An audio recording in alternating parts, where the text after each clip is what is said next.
Hello, all. Hey, welcome to our first edition and hopefully our last edition of the COVID edition of Indiana Unite meeting. I do want to go over a few points. I was hoping to have a location that I could share with you guys today, but unfortunately, with the COVID, we just didn't have a chance to visit those sites. But stay tuned. We will tell you where we're going to be at for next year and then what that's going to look like. The other thing is if you actually went to the website and um, submitted an email, we forgot to actually grab the email from there. So if you want to add it to the email list, we didn't grab the email, which is the most important part of it. So make sure you go to the website itself, and I'm going to pop over here and go to the website and resubmit that email sign up that you had on there. Um, Also, for today, we're going to go to live stream questions. So go to the website indianaunite.com and submit your live stream questions from there. We're not going to take them in chat. I did put it in the chat, the link to the chat in there. But make sure you're submitting your questions. That makes it easier for DOE to get back to you if they can't answer the question. Because today she's not going to probably be able to answer all of your questions that you have, but she still wants to be able to record that so she can get it to the right departments today. Make sense? I hope so. So let's pull over here and go to our. So over the vacation, I did run into the coronavirus itself, um, and it was I actually run into corona, and I came face to face with the VW bug. So make sure you stay away from that bug because you don't want to get the coronavirus. Yeah, that's my joke for today. It wasn't a very good one. So I am going to turn it over. Yeah, thanks, Michelle. I'm going to turn it over to Michelle now, and she's going to go through the new updates and what the information she has for the upcoming year, and hopefully she'll answer almost all of your questions, but I'm doubting it, but we'll see. All right, Michelle, it's all you.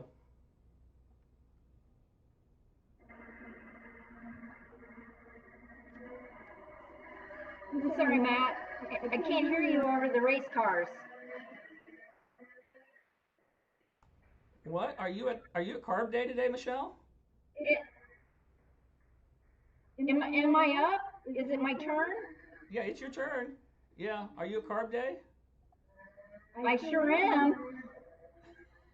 In spirit.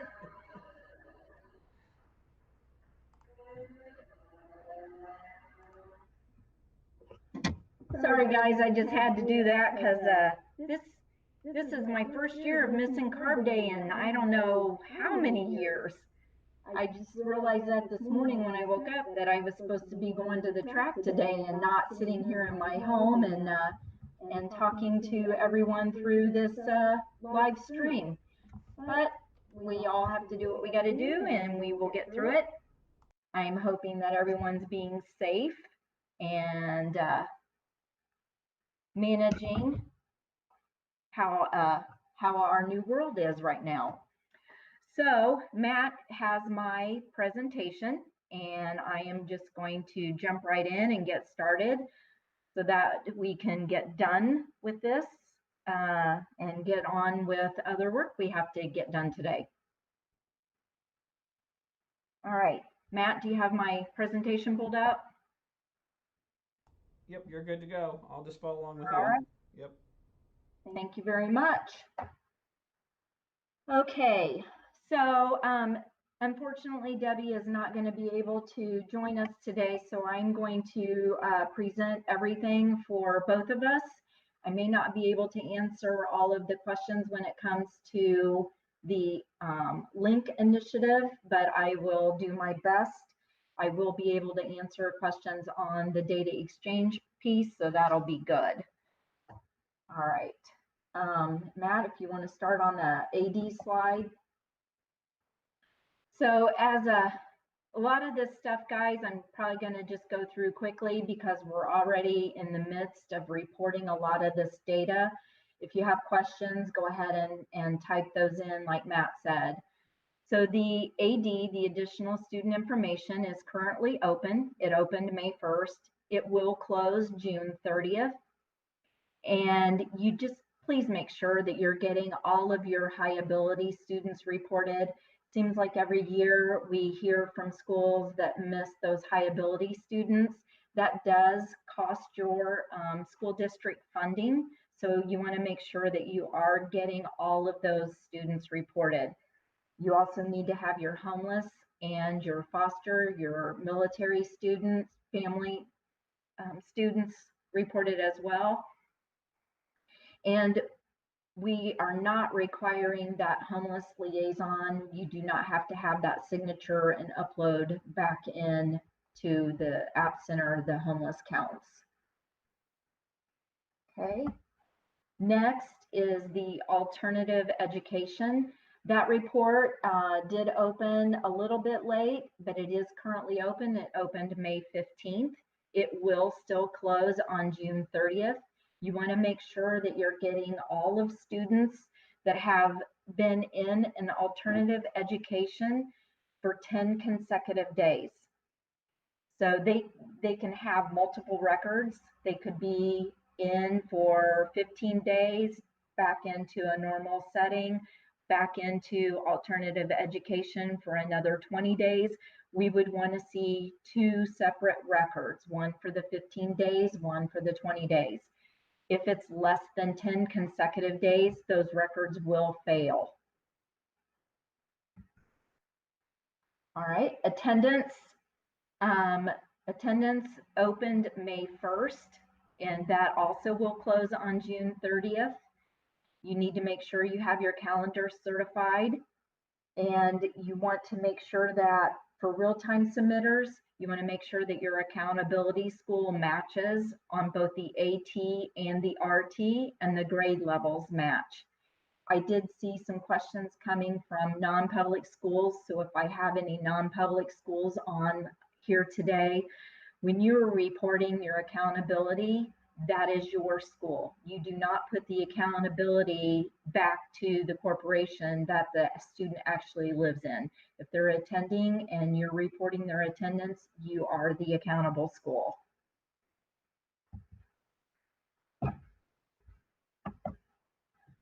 All right, with the calendars, certifying those calendars. We do have the 2 new COVID-19 days that were added. There is documentation and guidance out in the school accountability Moodle community on how to use those days. I just want to make clear that the e-learning day means that there was instruction provided, and that day is counted just like any other day. The COVID-19 closure days are the days that you're using where there's no instruction. And we've had concerns come where a school is reporting the last day of their school year would be today. However, Wednesday, Thursday, and Friday were used as COVID-19 closure days. If you are stating that the last calendar day is today, then the last calendar date on your attendance for your students and for your enrollment would be today. You would not use Tuesday as the instruction. And we did put out an announcement, and there's additional guidance posted out on that. All right. And then the C collections. We all love those C collections. Those are currently all open. They opened on May 1st. This is period 2. So if you missed anything during period 1, go ahead, get it submitted during period 2. It's going to become very, very important for you guys to make sure that you are getting all of your C data reported accurately. Linda Turner just did a video, a training video on the C collections with emphasis on the course completion. I recommend, if you have not watched this, that you do watch it. There is new statute in place that we have to publish out a report in, I believe, December, showing schools with their membership counts compared to the course completion counts. So we are looking for, if students were reported for membership and they are still enrolled in your school, then we should be seeing a course completion record to go with that. So that report's going to be published out. It's going to be provided to the schools probably in July for preview.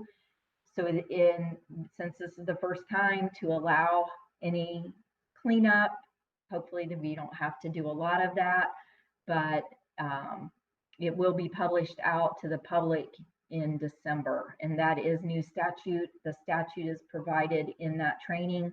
The training is located on our data reporting help page underneath the training button. So I highly recommend for everyone to watch that training video. All right. Next is the graduation. So this has been a moving target with the stay-at-home order, but the graduation did open May 1st. It will close October 5th. You want to make sure that you're getting all of your graduating students reported, just as you've always done. I've supplied the contacts here. We have the Michelle Clark counseling specialist. Again, you can always contact school accountability if you have a concern around the cohorts. Then with the 2020 class, the cohort 2020 class, all graduates that are in the 2020 cohort should be reported with a non-waiver diploma type. We're not viewing the GQEs, the qualifying exams, so there should be no waivers reported. This has now been updated to the 2020 cohort or prior cohort years. So anybody that's in a 2019, 2018 cohort that was still trying to finish up, all of those students should be reported with a non-waiver diploma type. And we have a new layout that is version 5.15, and that will be posted out sometime first of next week if it doesn't get done today. So I've listed the diploma types there. I'm not going to read those off to you. And like I said, this has been a moving target, so just watch for any announcements. And once that version 5.15 is posted, you can look at that as well. All right. And then graduate pathway data. We spoke about this extensively last couple of years, last year, I believe, as well.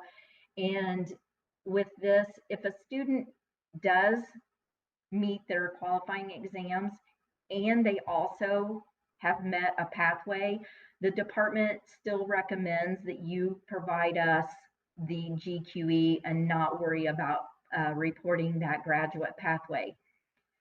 You don't have to start reporting graduate pathway data to us until the 2023 graduating class. So until then, you can leave the pathway information off of that student.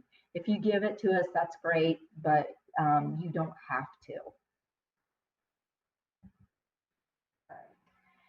And with that, when I stated the 2023, that cohort, that class has arrived. Those are your ninth graders this year. So you need to make sure that all the ninth graders are on a pathway, because you will be required to report that information to us at the end of the 2023 school year upon their graduation. So they have to fulfill all of those pathway requirements. All right. And then I've provided a slide here with resources if you have any questions regarding the pathways. There's a couple of emails, and there is a web page that can give you more guidance.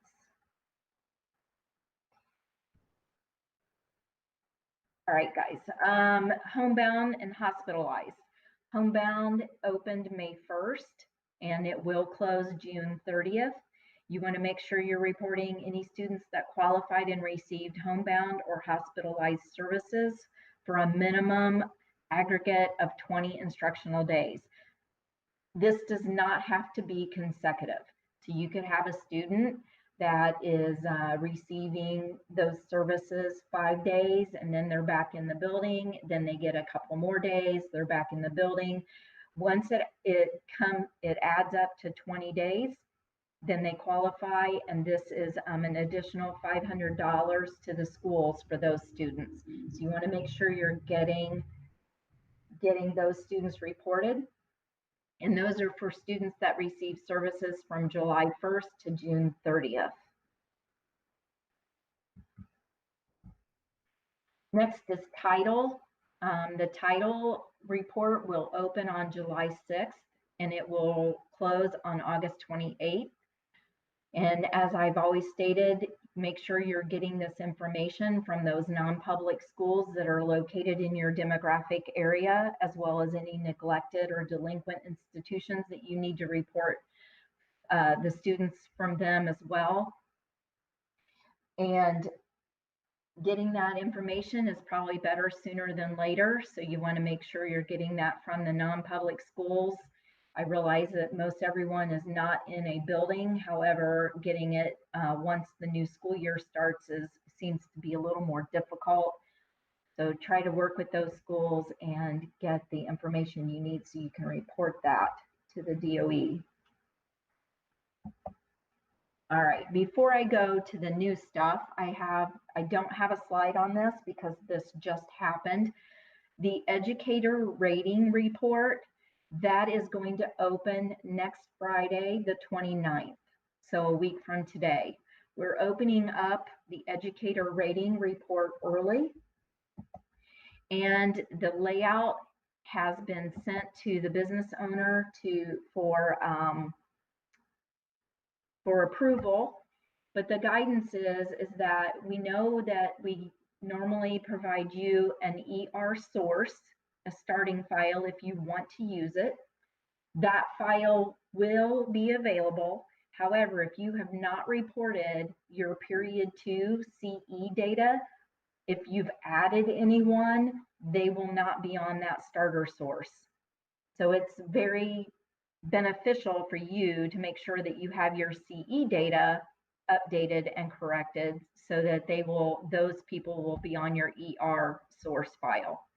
Now, we have 2 new codes, and I'm going to bring that up here in a moment. And I will just go ahead and jump. Matt, can you jump to slide 17, please?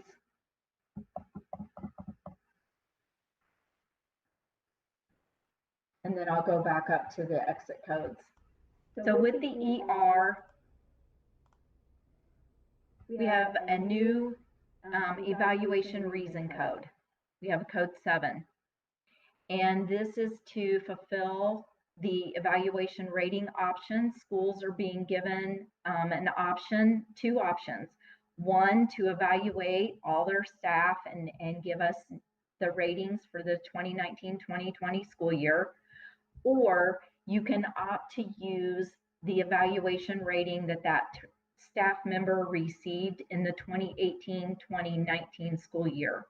If you elect to give them their prior evaluation rating, then you would select code 0, that they were not evaluated. And the reason that they were not evaluated is because you want us to pull their 2018-2019 rating. So we will pull that information that we have historically, and that's the same rating that they'll receive for the 1920 school year. You do not have to supply that rating to us. And just know that if they don't have a rating from the prior year, the record will fail. So if you try to tell us to use the prior rating and they don't have one, it will fail. They can have a prior rating from another school system. And if you are good with the rating that the other school system gave them and you want to use that one, we will pull it from the other school system and have it as the rating from you as well. So we are opening that one early to allow schools that maybe want to go ahead and get that knocked out. If you have a staff that is new and doesn't have a prior year rating, then obviously you're going to have to give them the evaluation and give them a rating. So that would not, that won't work for those staff. All right, I'm going to go back up to slide 15, Matt. All right. Slide 15.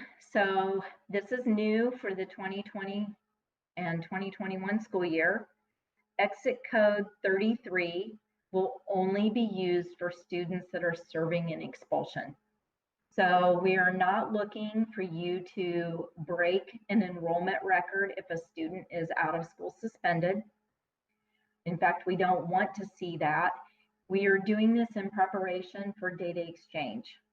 We didn't want to see this is going to cause more work to have and records to have those students enrollments broken for every time that they have a suspension. So it is now only going to be used for serving an expulsion. The discipline days will still be reported as they always have been on the ES, on the discipline report. And the out of school suspension days will not count in the days attended. And that's the way it's working now. We are keeping that the same. We just won't show the break in their enrollment record. And all of this is being updated on the RT exit code document, and that is out for approval as well. So once that's approved from the business owner, that will be posted out. All right, slide 16. Slide 16, we have a new exit code. And this exit code, you're going to see it because it'll be out on the documentation. However, it is only for 3 corporations. So if you are not part of Wayne Township, Washington Township, or Richmond Community Schools, you will not be allowed to use this exit code and it will fail.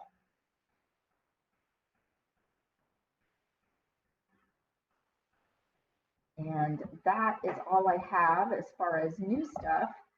So Matt, if you want to flip to slide 18. This is, we're going to get into the data exchange. Make sure I covered.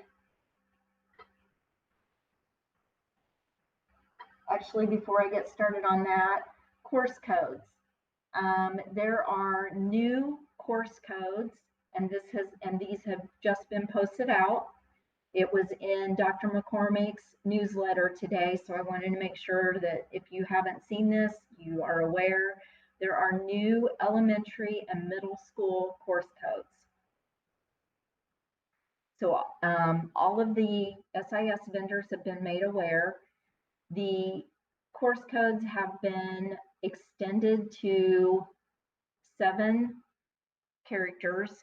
We kept the original 4-digit number, then it is a dot, so it'll be like 0420 dot, and then we have split the the last 2 characters out is still a number, except for the kindergarten, they got a K, but it's broken out by grade levels now. So instead of reporting English for an elementary, it is now broken out English for grade 1, grade 2, grade 3, all the way up to grade 8. Some of the course codes have been banded, so they'll be like K to 3. So it'll be a K3 on the end, or 6 to 8, or 4 to 6. So some of the codes have been banded. So this is all out on the standards course title and description webpage. And again, it was in Dr. McCormick's newsletter that went out today. The other piece that I need to bring up is on for graduate, if you're working on that enters report, we have been announcing out the Enters report is available in the application center. So if you are getting failed messages because you're trying to use Perkins, and I forget the other one, you need to make sure that those students are reported accurately on the Enters report. If not, you'll need to reach out, same as you did last year, to get that information updated. All right. Okay. Now, data exchange.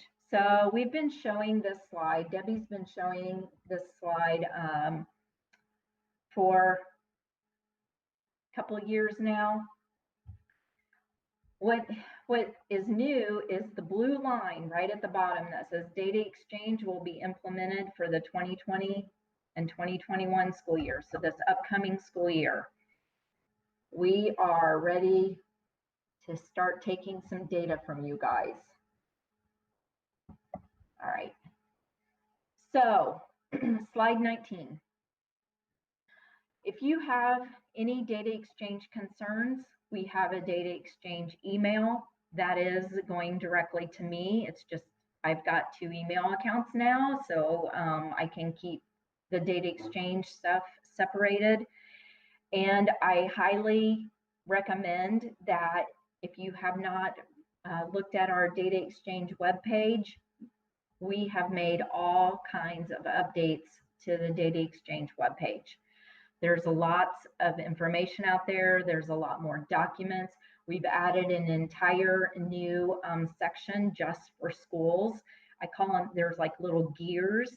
So you would want to expand the data exchange for schools gear.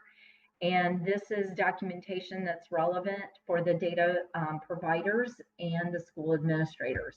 So I listed like the top 4 things that I think are of interest. You can find the vendor certification status, which I think some of you have been looking at because I've gotten some questions on this. How to prepare for this implementation. How to set up your security access and the staff type role, that is very important. That's been out in announcements here lately. James Rodman worked very hard on this, and we really need you to start getting your main contacts, the roles set up, so that this is going to help with the link portal. My brain went totally blank. The unified access. This is going to help with that unified access. So that's another important one. And then the data exchange implementation schedule, which I'm going to go into next. All right, data exchange implementation schedule. I have been, myself, Debbie, and a couple of other people have been meeting with all of the SIS vendors.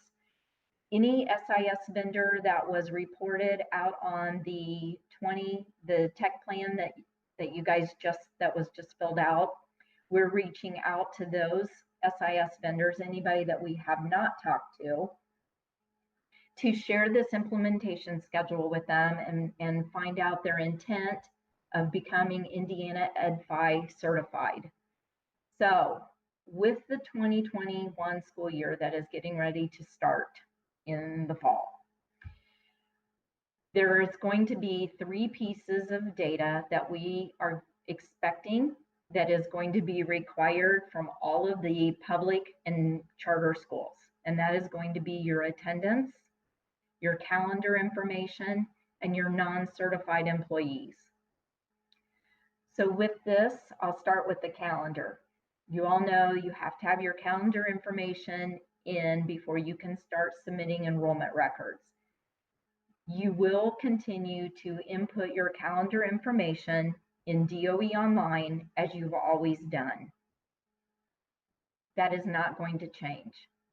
What is going to change is that we will need that calendar information and have that and the calendar will be certified in July.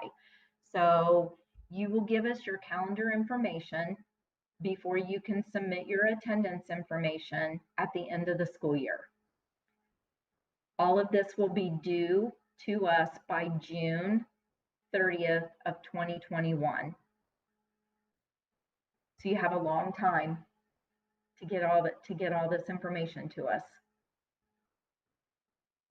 Then come that first week of July, around that time frame, that's when it'll get certified. And we are putting together training so that everyone will understand what the certification process looks like and also what the submission process will look like. The non-certified employees will not be submitted through DOE Online. So that will not be submitted in October in DOE Online. It will be submitted via data exchange. That is my understanding. This means that everyone will have to have that access. It does not mean you have to be onboarded. Your school does not have to be onboarded. You just will have access to the validation portal. And again, training is going to be coming on how to access the validation portal and how to upload a file to us for non-certified employees. We fully anticipate and expect schools to utilize the template for the non-certified employees because that data is just simply not typically kept inside of a student information system. And we are not expecting everyone to input, hundreds of non-certified employees into their systems. I'm going to try and I want you to know that the template, we have a template built. We will publish this out. And the template is pretty much the same as what you fill out now in DOE Online. You'll give us, and I was looking for the template. You will give us the staff, what we're calling staff classifications.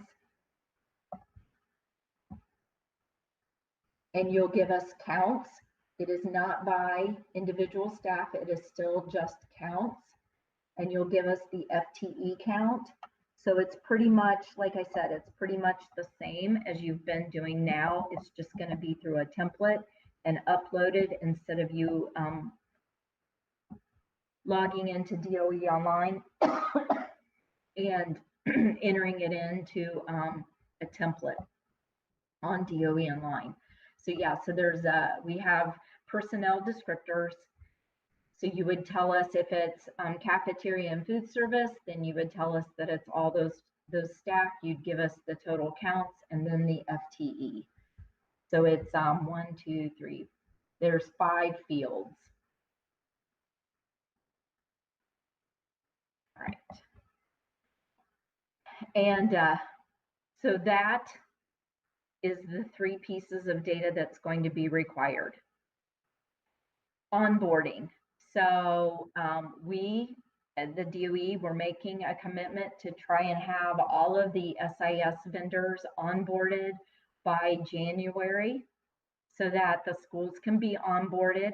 And what we mean by onboarding is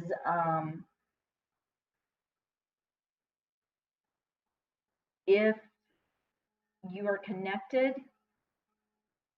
through to our API and your data is being able to flow on a regular basis, and that's onboarded. That has nothing to do with the non-certified employees. So it's kind of 2 separate things there. And I know that there's probably going to be a lot of questions around this. Just know that we want to try and have all of the schools onboarded in January. We want to have all of the SIS vendors certified and onboarded for these 3 pieces of data by the end of December. And I already talked about like the bulk uploads. Those are the templates. We're probably going to go away from calling them bulk uploads because that was causing a discrepancy in some ed-fi terminology, but anything that is not supported by your SIS system, or if you don't have an SIS system, then you will have to use those templates. And there's going to be security around that. We will know if your SIS system does not support certain elements of data. We are going to know that, and we will know which schools need to utilize the templates. If your SIS system supports those data elements, we are not going to allow those schools to use the templates. We want the data coming from your system. All right, Matt, if you'll go to the next slide.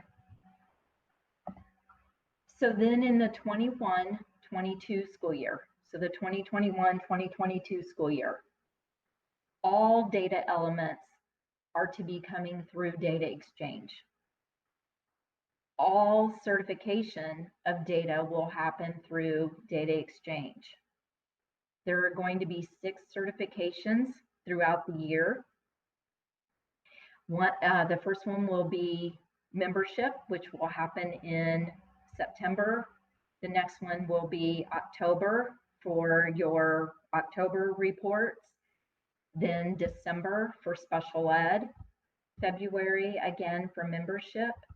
April for special ed. And then July certification will be everything else. All of the end of the year stuff. So I don't know if you guys saw the theme that everything is closing on June 30th. That is something that we are working towards. When we get to Data Exchange, everything will be closed down on June 30th. And what we say about pupil enrollment, there will be a snapshot of the data taken on July 1st, and that's when the certification process will start. For membership, that snapshot will be taken either the Monday or Tuesday after the Friday count date. Same with October. Whenever October falls, the snapshot will be taken like 1 or 2 days after that day. So we are flipping the way the data is being viewed. Your data should be coming in from the start of your school year. You will have all error messages for everything, all the way, even if you put in, special ed isn't being certified until December, you will see error messages on your special ed data if you have any. If you have an error message on discipline that isn't going to be certified till July, and you've put in a discipline record that has an error message, you're going to see it. So all of the work is to be done up front. Then when we have the count day or the certification timeline, everything should be clean and ready to go. And then when we take that snapshot, that's when the certification period starts. And that's when you will no longer be required to sign off on the data. We are making that requirement from the superintendents, the CFOs. We're looking for someone, a director, someone higher than you clicking the button as you do in the App Center, where you just say collection management sign off. Yep, got a green light, good to go, check mark. We actually want the involvement from the administration to see the data and to certify it. So I'm sure that as the training comes, I'm really hoping that they will be working closer with you on how that process works. So then we want to make sure we have any remaining schools and vendors as they come on board. If we have any new SIS vendors. Matt, I'm on slide 21. I just got a message that I need to tell you what slide I'm on. Yeah, I flipped it back. I got one slide ahead, so we're good now. Oh, okay. Okay. So any new SIS vendors, we will continue onboarding. We will continue onboarding any remaining schools, any new schools. And again, with the whole bulk uploads, those templates, again, it'll be only the schools that need to utilize those that don't have an SIS system that supports those data elements. What we are considering a pilot school. So I know I'm probably talking in a circle. In the 2021-2022 school year, the application center will still be open and it will still be available for you to submit data. If you are not considered a pilot school from the 2021 school year, you must submit all of your data through the application center and data exchange. Okay? Hey, hey, which slide are you on? Sorry, I have to interrupt. I want to make sure I'm on the one. Are you on? Okay. 21. I haven't moved. Okay. I'm still on 21. Okay, thank you. Uh-huh.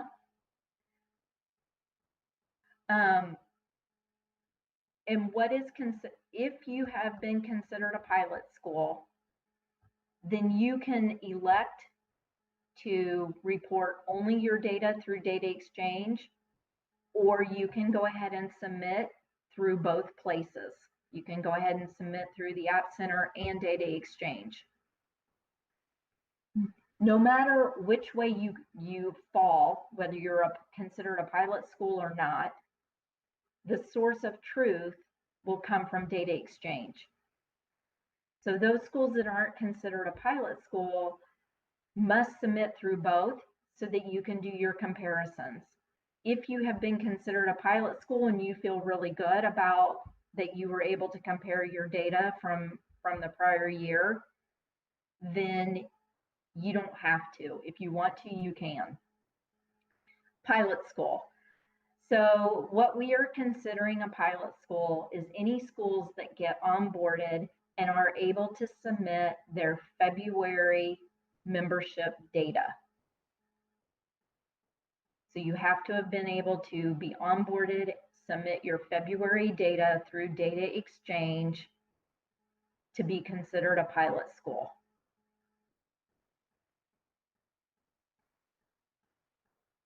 I feel like I needed to pause so I could take questions. Do we have questions out there yet? I'm sure we probably, there we go. Yeah, there's some out there. So did you talk through the 2022 slide? Did I skip? Did I go ahead to that and miss that one? I haven't not moved on to the last one Okay, yet. yep, then I'm on the right one then. They're yelling at me, but I'm okay. Yeah, for once.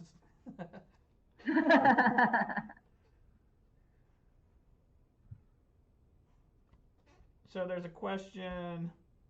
I don't see anything on what I just spoke to. No, there's a couple on there from before. I don't know if you want to go back and get those, or is it something you want to answer offline? I will probably answer offline on the enters because I don't have the App Center pulled up so that I can speak accurately on that one. So Lori, I will get to you on that. The calendar certification video.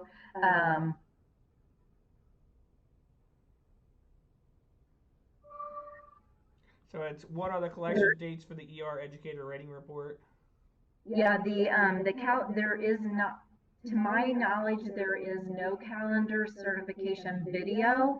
There is calendar reporting information on, I will have someone reach out to Rhonda and help her with that. Ivy Tech Fort Wayne dual credit code 44 is not available for use. Is that correct? I only see 24 listed as just Ivy Tech. Yeah, Linda just sent me a message and said that she will reach out and help them. Awesome. You said you're what are the collection dates for the educator rating report is opening this Friday, the 29th, and the close date is not, it's going to go into the fall, into October, but we don't want it running all the way into late November as it has done in the past. I don't have the close. Let me see if I have that pulled up on my computer. The layout that we're waiting for approval. I have the close date is October 30th for ER. Okay, I thought there would be questions on this. So let's go on to slide 22, Matt.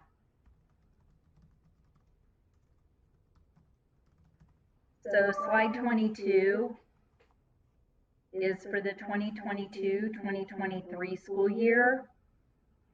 We fully anticipate having the STN Application Center retired. We do not expect to take any data through the STN Application Center, except we have some outliers like the choice program. So some of the data, they have forms they fill out. Some of that data will still go through the application center.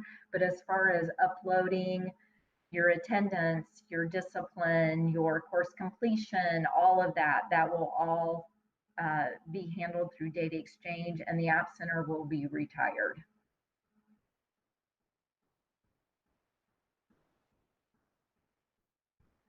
Also, I should let you know that on that Data Exchange webpage, like I said, there's a lot of information out there. And if you want to know what data elements, what data collections are going to happen in what certification, that is out here as well. It is underneath the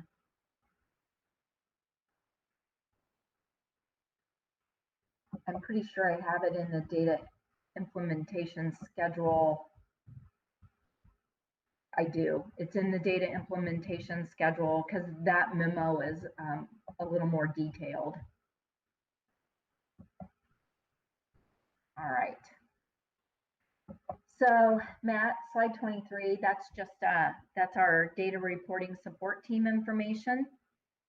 So if you have a question around STN, how to report any data, you can reach out to our ticketing system, call our support line.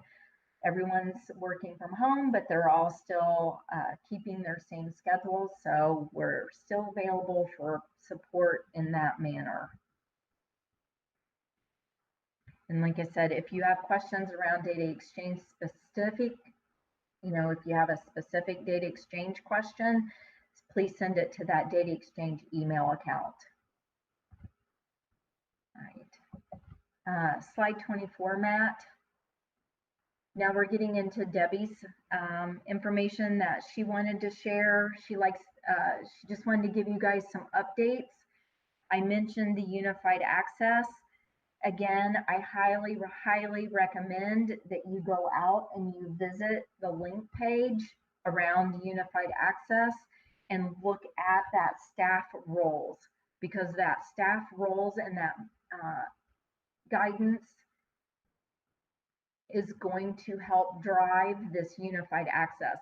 So the tiles are there where you can have access to Moodle, you can have access once the validation portal, we're finishing up a few things on that, you'll have access to the validation portal, but we're starting to give access based on roles. So you want to make sure you're getting that taken care of and set up. And then slide 25 with the IntelliGrants. The IntelliGrants is really growing. Oh, it's huge.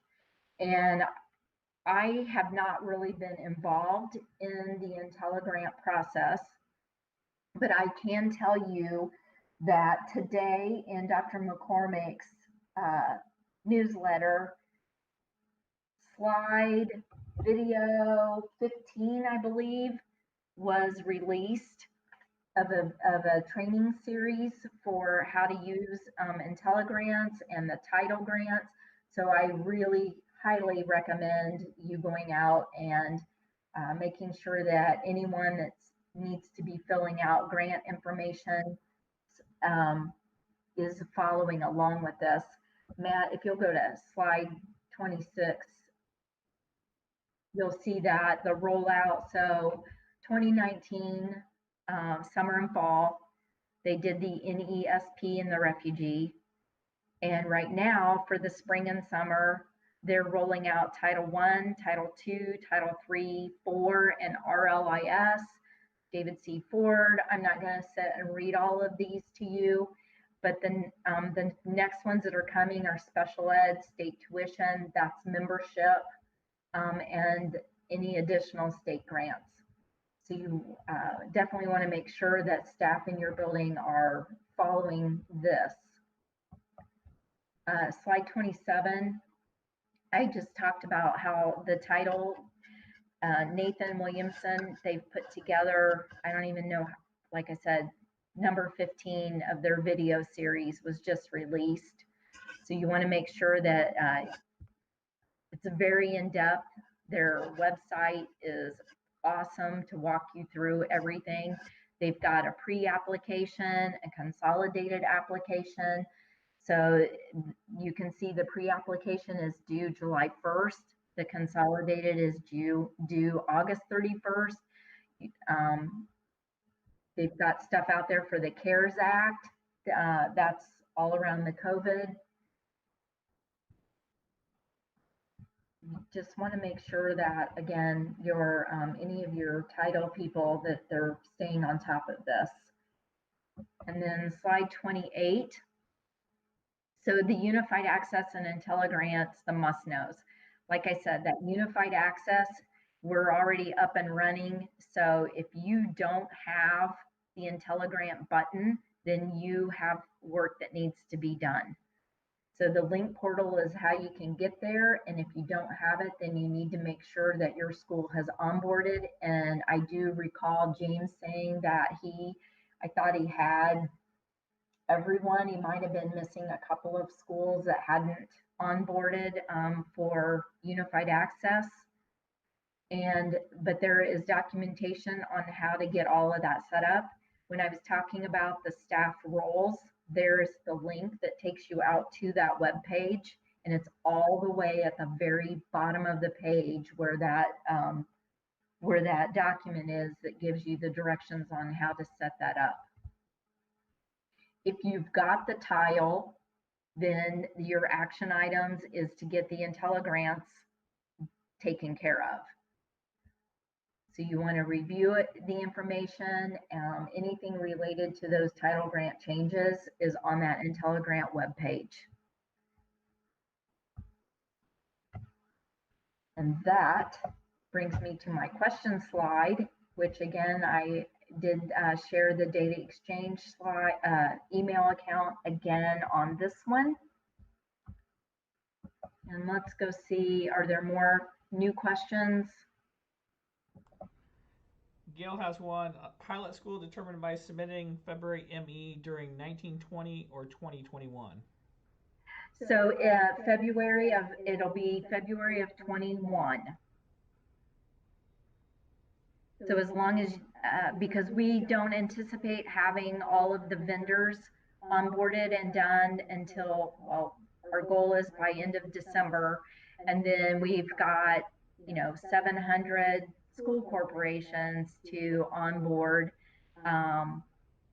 So we want to have that done in January to give those schools an opportunity to be able to do, so that's January of 21, to submit their membership data in 21.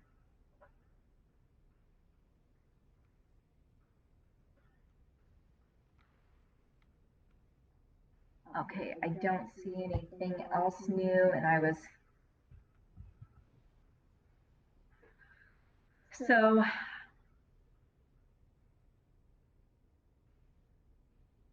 some things that I have seen some questions come across outside of this setting, the templates. I know that there's been concerns of housing students in your systems that are not enrolled and you want to utilize the templates, I can tell you, I was sharing with Matt earlier, that if you have students that you are providing special education services and you don't want them, you don't have like a census entity or a test area or somewhere that you can house those students so that they're, and working with your SIS vendors so that their data comes through only for special education reporting, and you want to utilize the templates. I've done the best that I can as far as making these templates as user friendly as we can. However, I want you guys to have full, I want to be transparent and have full knowledge that it's not as simple as what the templates are available currently for the application center. So there, with EdFi, there's building, you have like, I call them building blocks or layers. Not only would you have to report the student, you know, so that we know that student exists. And when I'm saying that you're giving us a student record, the student record includes a lot more now than what a typical STN record has. We will be collecting address information on all the students.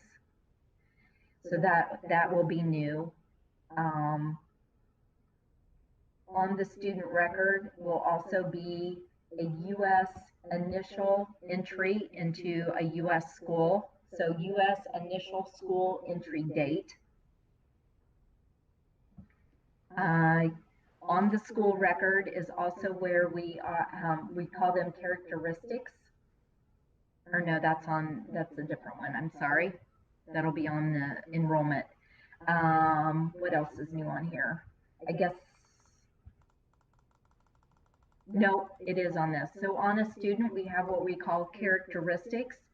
So information that you currently provide to us on the additional student information, as far as a parent being in the military or foster care, that will now be on the student record, as well as if they are LEP, what their proficiency level is. All of that will be collected on the student record now. So you will have to provide that information to us to have a student, and then you will need to provide to us a student school association record, which in essence is an enrollment record. However, you will tell us that you are not the primary educating school for that student, but you still have to have a student school association record to get to a student program association. And that's where you're going to tell us the special ed information. So you cannot just report a student for special ed without giving us all those other pieces of data. So it's a lot more involvement than just submitting through a special ed student record that shows what their disabilities are and what their environment is. So I think what you're trying to say to everybody is, do not do the templates. You definitely want to use the upload or use the EdFi standards.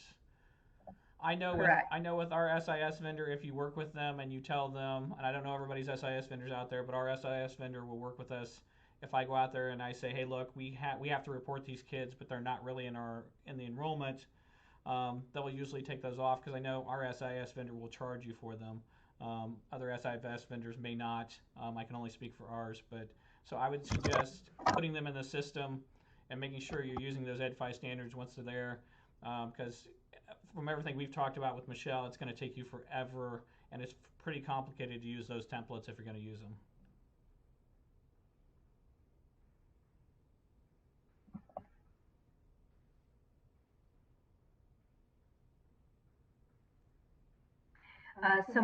Mark asked if we should see the IntelliGrants link on the link portal. It's my understanding that IntelliGrant link is on the link portal. So if you're not seeing it, there must be a security issue missing. So I would reference back to the that PowerPoint slide, that because I thought that the slide gave where to go, what to do. And Mark's probably the data security coordinator, so you may need to just review that staff role setup to make sure that the correct setup is done. If not, like I said, I have not worked with this area, and I'm not sure if James Rodman would be able to assist, or if you need to reach out to title support.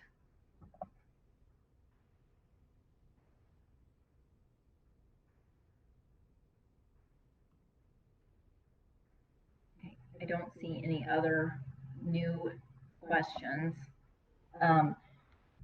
Matt, they can continue sending questions through and we'll see them. Is that accurate? That is accurate, yes. We'll leave that up for as long as you need it to, and they can still send those questions. And then that way they can keep getting their questions answered as we go through this. Like I said, I will post the presentation after this, and you'll also be able to go back to the video if you need to. Because we did kind of go back and forth on those slides between the 2021, but they'll be able to see the presentation if they need to go back through that. So it's much easier to do this part in person because the data exchange piece, there's a lot of moving parts, and I guess I did not tell you that we are working on training videos. I said that training would be coming, but we are working on training videos. We're splitting them. We're going to have a training video for administration staff for both public and then non-public. And we're going to have training videos for the data staff, both public and non-public. So there'll be 4 different training videos out there. We hope to have these available to you by the end of June, or the third Friday in June. And we are also going to create courses in Moodle. So there'll be courses on how to, any new guidance around the reporting of data, since some of the pieces, like I said, the additional student information is now split. Homeless, high ability, those are all programs, and they will be reported through the program association records, whereas the foster and the military is part of the student record now, and it's considered a characteristic. So there's not really an AD report necessarily, not completely. So some of the things have been moved a little bit. We've tried to streamline some stuff.